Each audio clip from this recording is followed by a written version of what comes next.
আপনাকে সবাই বলবে বিসিএস দেন, বিসিএস দেন, বিসিএস দেন। কিন্তু আমরা আপনাকে বলবো কেন আপনার বিসিএস দেওয়া উচিত নয়। না, বিসিএস নিয়ে আমাদের কোনো সমস্যা নেই। বাট বিসিএস এর আলোকিত সব সফলতার পেছনে লুকিয়ে থাকা অন্ধকারের গল্পটাও আমরা আপনাদের সামনে তুলে ধরতে চাই। এরপর বাকিটা সিদ্ধান্ত নেবেন আপনি নিজে।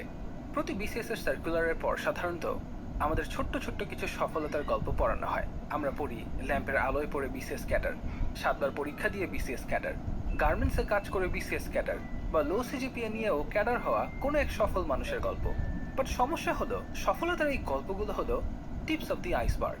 আমরা এটুকুই কেবল দেখি, অথচ এর নিচে লুকিয়ে থাকা ব্যর্থতার বিশাল পর্বত আমাদের চোখে পড়ে না।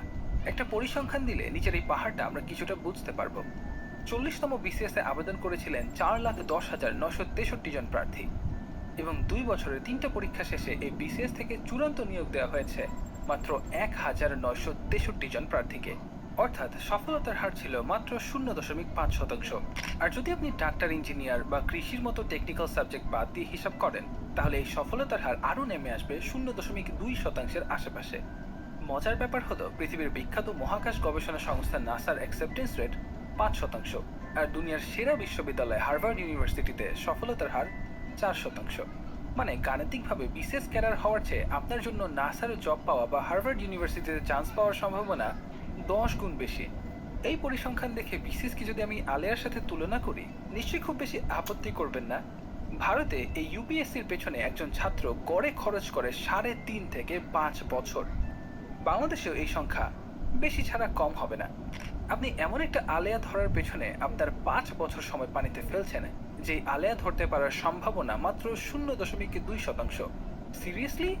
আরেকটা বিশাল সমস্যা হলো বিশেষ প্রস্তুতির প্রসেস। এই প্রসেসে আসলে ঢোকার রাস্তা আছে, কিন্তু বের হওয়ার কোনো রাস্তা নেই।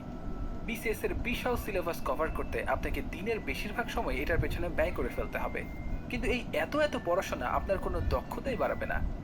সাহিত্য, ক্লাস 9-10-এর অঙ্ক, ইতিহাস বা ভূগোলের মতো বিষয়গুলো বিসিএস এর জন্য খুব ইম্পর্টেন্ট হলেও এসবের real life application almost zero.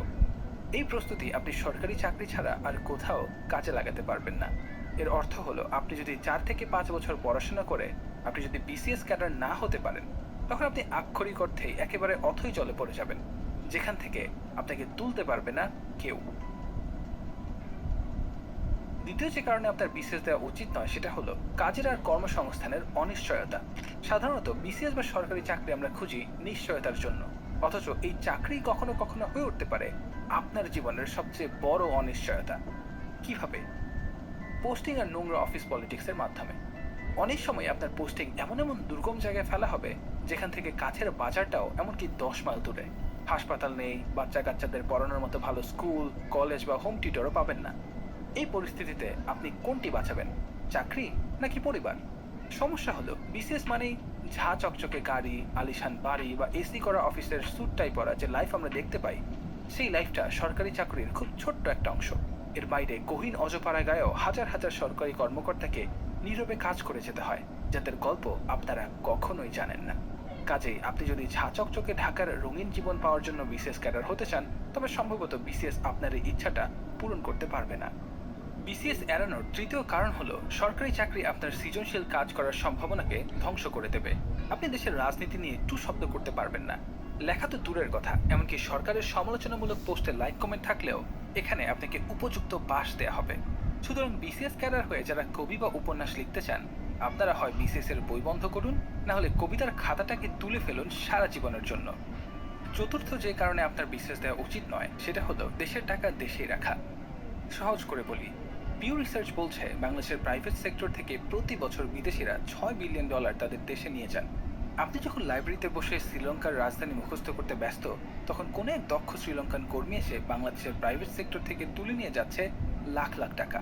এদিকে আপনি 5বার বিসিএস ফেল করে গার্লফ্রেন্ডের বিয়ে ঠেকাতে না পেরে বসে বসে বিরহের কবিতা লিখছেন।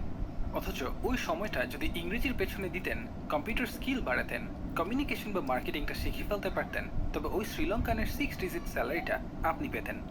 গার্লফ্রেন্ডকেও বিয়ে শাদী করে সুখে শান্তিতে বসবাস করতে পারতেন। দেখা যাচ্ছে যে বিসিএস শুধু আপনার সময় না, আপনার গার্লফ্রেন্ডও কেড়ে নেয়। বাংলাদেশের বেশিরভাগ কর্পোরেট প্রতিষ্ঠানের উচ্চ পদগুলো এখন ভারতীয় শ্রীলঙ্কান দিয়ে ভর্তি। এরা দূর দেশ থেকে এসে যখন 6 ডিজিটের 7 ডিজিটের চাকরিগুলো দখল করে নিচ্ছে, আমাদের ছেলেমেয়েরা তখন 22 থেকে 40 হাজার টাকা মাসিক বেতনের চাকরির জন্য 7টা বছর জলে ফেলে দিচ্ছে। ভাবা যায়? এসিআই এর প্রাণ এর সিইওরা দক্ষ লোকের জন্য রীতিমতো হাহাকার করে বলছেন এখনকার ছেলেমেয়েরা গ্রাজুয়েট হচ্ছে বাট কোনো কাজই করতে পারছে না, কোনো স্কিল নেই। আমরা এদের দিয়ে প্রতিষ্ঠান কিভাবে চালাবো? আরেকবার আরেক প্রতিষ্ঠানের গুরুত্বপূর্ণ একজন কর্মকর্তা বলেছিলেন ভাইভাতে আসা ছেলেমেয়েরা এমনকি এক পাতা ইংরেজি ঠিকমতো লিখতে পারে না, বলতেও পারে না। আমরা কি দেখে এদের চাকরি দেব? কেনই দেব? এই যে বিশাল শূন্যতা, এই শূন্যতার পেছনে বাংলাদেশের শিক্ষা প্রতিষ্ঠানগুলোর একটা দায় আছে, এটা ঠিক। বাট বিসিএস এর পেছনে 4 থেকে 5 বছর সময় নষ্ট করে খালি হাতে ফেরা লাখ লাখ ছেলে মেয়েদেরও কি দায় নেই? না, আমরা বলি না যে বিসিএস আপনারা দিয়েন না বা সরকারি চাকরি করাই যাবে না। আমরা বলছি স্বপ্নের পরিধিটা আরেকটু বড় করেন। বিসিএস শুধু একটা চাকরি, এটাকে জীবন বা স্বপ্ন বানানোর তো দরকার নেই।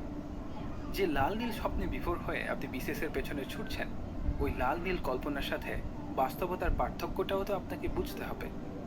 মোটিভেশন স্পিকারদের পরিয়ে দেওয়া রঙিন চশমা খুলে যথেষ্ট চিন্তা ভাবনা করে তারপর বিসিএস এর পেছনে সময়, অর্থ আর শ্রম ঢালা শুরু করেন।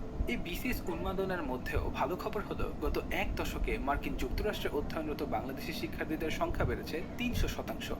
এবং এই বিদেশে পড়তে যাওয়াদের একটা বড় অংশই পড়তে যাচ্ছে ফুল ফান্ডেড স্কলারশিপ নিয়ে। লেখাপড়া আর স্বপ্নের সাথে তারা পেয়ে যাচ্ছে সম্মান আর সুন্দরে মেশানো অসাধারণ একটা লাইফস্টাইলও। একটু কষ্ট করলেই যখন আপনার সামনে ভালো ভালো প্রতিষ্ঠানের ভালো ভালো চাকরি ওয়েট করে আছে, সাহস করে আইএলটিএস বা জিআরইটা দিয়ে দিলেই যেখানে আপনার সামনে পৃথিবীর সেরা সেরা ইউনিভার্সিটির দরজা খুলে যাচ্ছে, তখন বিসিএস এর পেছনে নিজের সমস্ত এনার্জি খরচ করে ফেলাটা কি জীবনকে অপচয় করে ফেলা নয়? এক বিসিএস নামক মরীচিকার জন্য নিজের স্বপ্ন, প্যাশন, বাক স্বাধীনতা বা গার্লফ্রেন্ডকে কুরবানি করে দেওয়ার কোনো মানে হয়?